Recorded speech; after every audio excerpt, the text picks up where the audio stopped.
ജിദ്ദയിൽ നിന്നുള്ള air India യാത്രക്കാരുടെ ദുരിതം തുടരുന്നു. കഴിഞ്ഞ ദിവസം കോഴിക്കോട്ടേക്ക് പുറപ്പെടേണ്ടിയിരുന്ന വിമാനം റദ്ദാക്കിയതോടെ യാത്രക്കാർ ഹോട്ടലിൽ കഴിയുകയാണ്. ഉംറ തീർത്ഥാടകരും രോഗികളും ഉൾപ്പെടെയുള്ള യാത്രക്കാർ പരാതിയുമായി എയർ ഇന്ത്യ ഓഫീസിലെത്തിയെങ്കിലും പരിഹാരമായില്ല. ഇന്നലെ ജിദ്ദയിൽ നിന്നും കോഴിക്കോട്ടേക്ക് പോകേണ്ടിയിരുന്ന യാത്രക്കാരെ എയർ ഇന്ത്യയുടെ സർവീസ് താളം തെറ്റിയതിനാൽ ഇന്നലെ തന്നെ ഹോട്ടലിലേക്ക് മാറ്റിയിരുന്നു. ഇന്നത്തെ വിമാനത്തിൽ നാട്ടിലേക്ക് പോകാനാകും എന്നായിരുന്നു പ്രതീക്ഷ. എന്നാൽ ഇന്നത്തെ വിമാനത്തിൽ ഇവരെ യാത്ര ചെയ്യാൻ അനുവദിച്ചില്ല. നാളെ ജിദ്ദയിൽ നിന്ന് കോഴിക്കോട്ടേക്ക് വിമാനമില്ല. ശനിയാഴ്ചയിലെ വിമാനം നേരത്തെ തന്നെ ബുക്കിംഗ് പൂർത്തിയാകുകയും ചെയ്തു. ഇനി എന്ന് പോകാനാകുമെന്ന കൃത്യമായ ഒരു വിവരവുമില്ല. ഉംറ തീർത്ഥാടകരും സ്ത്രീകളും കുട്ടികളും രോഗികളും കുറഞ്ഞ അവധിക്ക് നാട്ടിൽ പോകുന്നവരും ഉൾപ്പെടെയുള്ള യാത്രക്കാർ ഇപ്പോൾ ഹോട്ടലിലാണ്.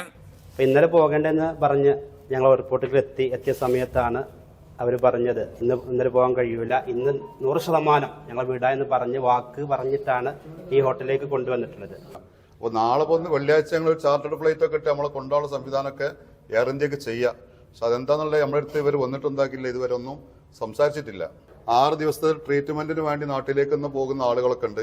പക്ഷേ അവർക്ക് പോകാൻ പറ്റാതെ വളരെ പ്രയാസപ്പെട്ടിട്ടാണ്. ഒരു മാസത്തെ ലീവിന് പോകുന്ന ആളുകളുണ്ട്.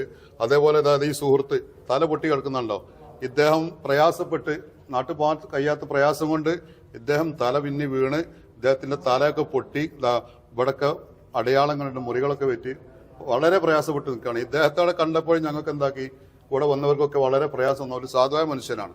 ഓരോ ദിവസവും അന്ന് യാത്ര ചെയ്യേണ്ട യാത്രക്കാരെ ഹോട്ടലിലേക്ക് മാറ്റി പകരം നേരത്തെ ഹോട്ടലിലേക്ക് മാറ്റിയവരെ കൊണ്ടുപോകുകയാണ് കഴിഞ്ഞ ദിവസങ്ങളിൽ എയർ ഇന്ത്യ ചെയ്തത്.